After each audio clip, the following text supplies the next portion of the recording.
In this episode, you'll discover how to heal from deeply wounded words your spouse has spoken and build trust when your heart has been broken. Are you tired of your marriage not growing? You're not alone. Welcome to Why Your Marriage Isn't Growing, a podcast helping couples reignite their relationship, break free from the trap of just getting along, and rediscover the joy and passion they once had. Welcome back to another episode of Why Your Marriage Isn't Growing. In this episode, you will learn How to heal from your spouse's words that wounded you deeply. Well, I'm looking forward to this episode because words can hurt or words can help. Okay, so let's talk about the 3 benefits of this episode. In this episode, you'll discover why certain words from your spouse hurt so much more than anyone else had said. You'll learn a powerful 5-step healing process for words that have created emotional wounds and how to rebuild safely after verbal injuries have damaged your connection. I'm going to talk about the stakes and opportunity. Words spoken in anger or thoughtlessness can create wounds that last for years in a marriage. What if there's a path to healing that doesn't require forgetting what was said, but transforming how it affects you? And what does that look like? Why certain words from your spouse hurt so much more than if anyone else had said them? Because it said the neurological and spiritual reason why words from our spouse create deeper wounds, attach bonds, sacred trust, intimate knowledge, and God's design for marital sanctuary. Why is it important? Because in Proverbs 18:21, Solomon tells us the tongue has the power of life and death. I've spoken this. And nowhere is there more true than in marriage. Understanding why verbal wounds cut so deeply helps people in the healing process. So what do you do? Well, basically, we got to share something where we're going to complete the word wound inventory. Basically, you're going to identify specific statements that create deep hurts, and you're going to write them down and begin to reduce the power. So when you write it down, all the words that you feel that are hurting your spouse, you're going to write that down. Note the context surrounding these statements: stress, conflict, and public setting. That's a good one. Record your interpretation of what these words meant about you or your marriage. So we've always talked about this. You got to record this. You got to write it down so you can have something to go back and reflect on. And that's what reflection is. When you reflect on these particular words, it creates a deep impact. And then you want to share these insights with a trusted friend or counselor before discussing with your spouse or coach. But you got to be mindful of the person that you share that with. Listen to me carefully. You're married and you're sharing this information with a single person, that's going to be totally out of bounds. They're single. How would they know anything about what you can do in the relationship to marriage? Then you got to, on the other hand, be mindful of the married people that you share it with, because they may be toxic. So you got to interview them before you even start this process of sharing, because remember, this is your life and your spouse. So you got to be mindful of who and what you're sharing to people, especially if you're married and you're sharing that information with single people. What are your thoughts on that, girl? I think that's very important. Single people don't really understand the things that married couples go through in an intimate setting. That's true. And also toxic married people. Then you'll probably be asking us, well, how would I know that they're toxic?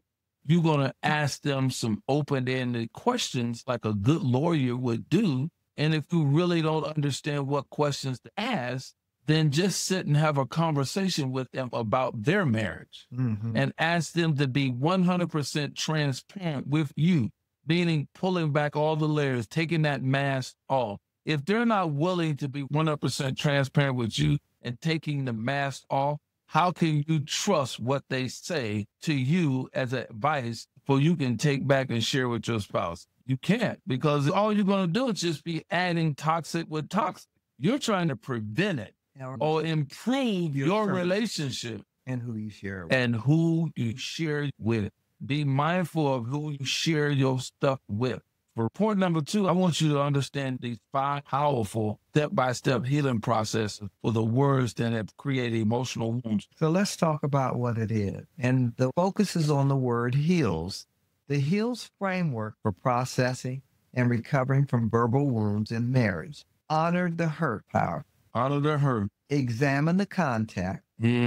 Apply truth. Explain to them what rumination is. So rumination involves repetitive and passive thought focused on the causes and effects of a person's distress. However, these thoughts do not lead to the person engaging in active coping mechanisms, problem-solving strategy that will relieve distress and improve mood. So in other words, you want to deal with things that are causing your spouse pain. But overall, you're seeking restoration. Right. Everything is about restoring it back to a good place, getting it resolved, hoping that you don't return to that ugly place and you can get in a good place. Paul tells us that in 2 Corinthians chapter 10, verse 5, he instructs us to take captive every thought, which includes thoughts about painful words spoken to us. This biblical principle provides a pathway for healing. Work through the heals process for one specific verbal wound. Okay, so let's take them one by one. Yes. Honor the hurt. Honor the hurt. So you want to acknowledge the legitimate pain without minimizing it. We can talk about a podcast just about that all in itself. And number 2, you want to examine the context. Consider factors that influence the interaction. So what would that look like? Well, you want to look at what were you guys discussing when these painful words were used? Because you want to try to stay away from having those same kinds of situations. And most of all, always understand to apply truth, to replace the lies embedded in the words with God's truth about you. And remember, you got to keep God in the center of all of this. Don't ever alleviate God from this equation, no matter what goes on, because once you alleviate God, you allow Satan to come in. And once you allow Satan to come in, then you're going to allow deceit, deception, and all the other wicked stuff that goes along with it. That's the reason why Christian marriages aren't growing, is because they take God out of the equation. You want to limit rumination, set boundaries about how often you rehearse the hurt. In other words, you want to discuss it because it's a point that needs to be brought out, but you don't want to keep on discussing it and not coming to a resolve. This is good. Well, I hope you're getting what Carolyn and I are putting down, because we're actually practicing what we're talking to you about. We don't just come out here on these podcasts week after week and just give you a whole bunch of information that we're not using. We're talking about determine what you need to move forward, healing, which may include appropriate confrontation. As long as you do it without hurting them and honor them, you're fine. But if your whole objective is to hurt and harm them, then there's no sense in even moving forward. Most of us don't look for resolutions, at least good, godly resolutions. Right. So again, you got to continue to keep God in the mix. So let's talk about how to rebuild safely after verbal injuries. You can use these practical strategies to rebuild trust and create new patterns of communication after words have wounded your relationship. Paul tells us in Ephesians chapter 4, verse 29, he calls us to speak only what is helpful to building others up. Speak those things as though they are. Establishing new communication patterns creates the safety needed for healing and connection. You got to keep speaking positive, uplifting, and encouraging words. No matter what, it may hurt. Your spouse may have said something or done something to you that may hurt. Find out what the root of the issue is. They need to implement these trust rebuilding practices. Create a word safety plan. Together, that includes timeout procedures for escalating conflict. Basically, when something get ready to happen, you're like, oh, timeout, hold on, let's breathe. We talked about this in some earlier podcasts. Take 10 seconds or 5 seconds and just breathe. Think. Be slow to speak. Think. Slow to speak, quick to see. That's, again, keeping God in the middle. So you want to establish a regular repair ritual to address minor verbal injuries or they accumulate. That's a good, and this is what I like. Practice the speaker listener technique for difficult conversation. One person speaks while the other listens and repeats, then switch. You're going back and forth. I listen to you, you listen to me, I speak, then you speak. And then hopefully and prayerfully throughout that engagement, we can come to a resolution so we can get this resolved and restore this relationship. To develop trigger awareness by identifying words or topics that need special. Because words can hurt and words can build up. Words can hurt and words can help. You got to decide what words you're going to use. Are you going to hurt your spouse or help your spouse?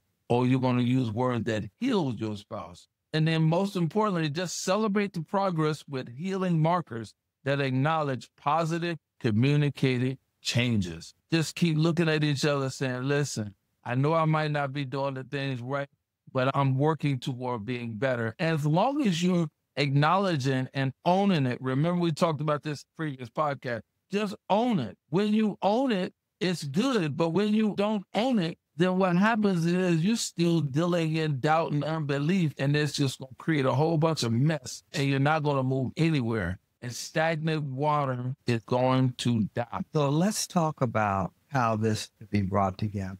Amen. The same mouth that wounded you can speak healing into your life. Yes, it can. And the same heart that was broken can become stronger the mended place. Yes. God specializes in restoration, taking the broken pieces of our marriage and creating something more beautiful than before. I like that. As you work through the pain of hurtful words, remember that your story isn't over. God, who formed the world with his words, can help you and your spouse create a new narrative of healing, one conversation at a time.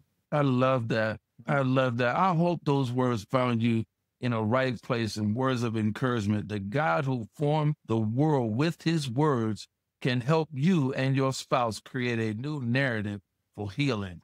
Basically, we explored why words from our spouse create uniquely deep wounds. And we learned that heals framework, processing, and recovering from verbal injury. That's good. We also discovered practical strategies for rebuilding trust and communication safely. And healing doesn't mean forgetting, transforming how words affect. That's good. With God's help, the deepest verbal wounds can become pathways to greater intimacy. So as always, we want to thank you for joining us here today. We put out new episodes each and every Monday and Thursday, so be sure to follow us wherever you're listening to podcasts. If today's message offered hope for healing from painful words in your marriage, please share it with someone who might need this encouragement.